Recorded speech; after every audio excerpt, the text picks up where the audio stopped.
त्वमेव माता च पिता त्वमेव बन्धुश्च सखा त्वमेव विद्याश्च द्रविणं त्वमेव सर्वं मम देव गतिर्भर्ता प्रभु प्रेष्ठ ईश्वर पुरुषोत्तम ब्रह्मस्तंभ भूदाता सद्गुरुस्तम नमस्तुते। प्राणर श्री श्री ठाकुर जगत जननी श्री श्री लक्ष्मी माँ परम पूज्यपाद श्री श्री बोर्दा और आचार्य देव श्री श्री दादा चरण रे मोर प्रणाम जनाई आज वीडियो को आपण समस्त को हृदय स्वागत करुछि। समस्त गुरु भाई और माँ मानू आज वीडियो को जय गुरु जनाए। आज आपण मानक पई एक सुंदर विषय वस्तु नहीं आछि जार नाम हेउछि इष्टभृतिर महात्म्य। इष्टभृतिर महात्म्य कौन आ विषय रे आज आम आलोचना करिबा।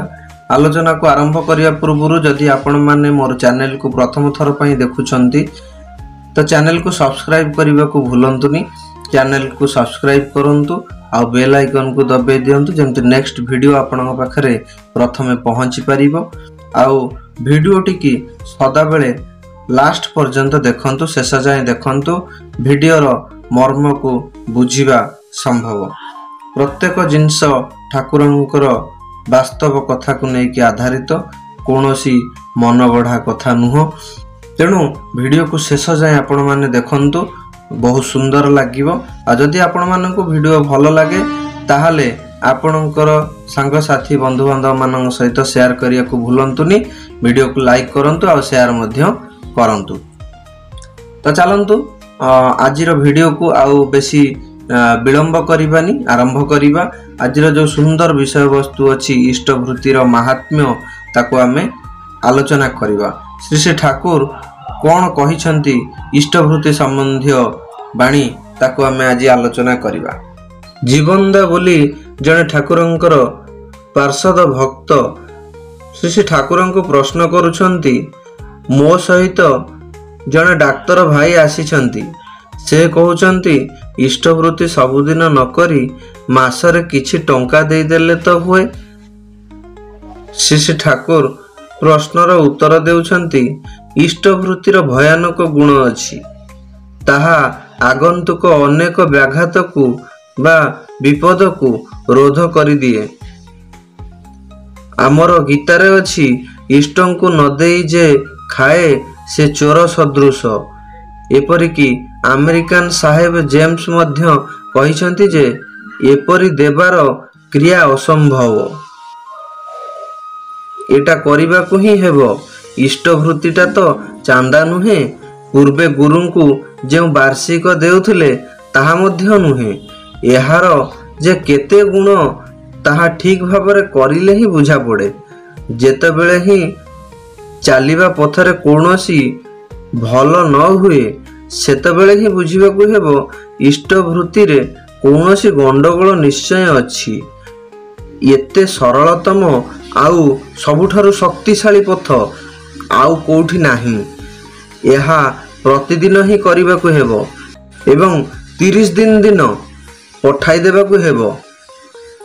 जैनिक भाई कहउचंती, मु दैनिक इष्टभृति करे किंतु 30 दिन पठाइबा हुए नाही।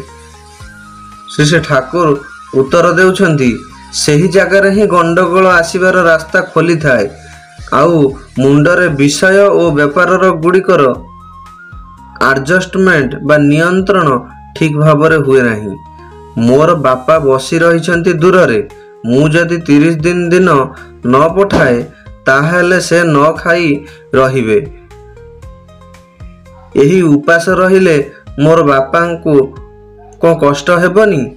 एही परि चिंता करिबा को हुए, तांको प्रति भल पाइबा बढ़े।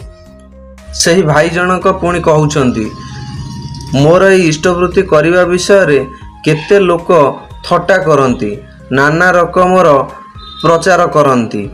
श्री श्री ठाकुर कहउछंती, मु खाए मु झाड़ा जाए ये सब कथा नहीं लोके जदि प्रचार करंती ताहेले तो जीवन धारणर उपयोगी जहा ताहा ही प्रचार करुछंती। यही परि करू करू सेमाने दिने बुझी पारी कहि उठंती, ओहो से बुढ़ा जहा कहिथिला ताहा ठीक ही कहिथिला। से भाई जनक पुणी ठाकुर को पचारुचंती देशर अवस्था ही एपरी हेई जीवो। श्री श्री ठाकुर कहउचंती देशर कथारु मते कोन मिलिबो, मु निजे केतेटा ठीक होईची ताहा ही देखिबा दरकार, आ निजकु पचारी निजकु निजे करि चलिबा दरकार। से भाई जनक पुणी ठाकुर को पचारुचंती ठाकुर जदि मोर मनर बलटा बढ़ाई दियंती ताहाले मते भल हुअंता। श्री श्री ठाकुर कहउचंती यही रास्तारे चालुथिले ही बल बढ़े। डंबल हाथ रे धरी एक्सरसाइज करू करू देहर बल आपे आपे बढ़ी जाए।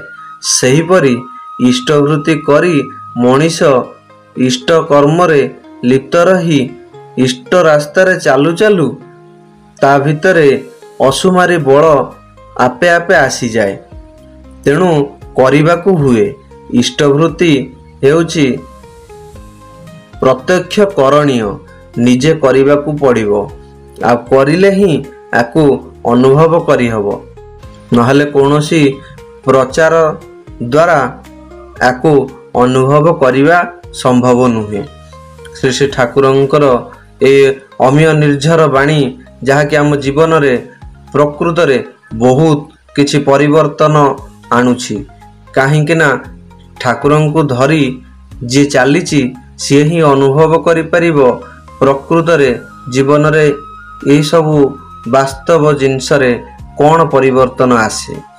तेणु चलंतु आपण मानंकु मोर अनुरोध, आपण माने ठाकुरंकु निज जीवन रे ग्रहण करी आपण माने निज जीवन रे ठाकुरंकु धरी तांको आदर्श रूप रे जाबुड़ी की धरी चलंतु।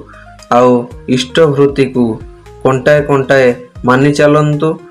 देखिए धीरे धीरे आपणक परिवार रे हस सब बेले फुटी उठिबो। आउ आपणक पड़ा पड़ोसी परिवार रे मध्य सब बेले हस फुटी उठिबो। एति कहि रहिली। जय गुरु। पुणी देखा हवा आगामी वीडियो रे।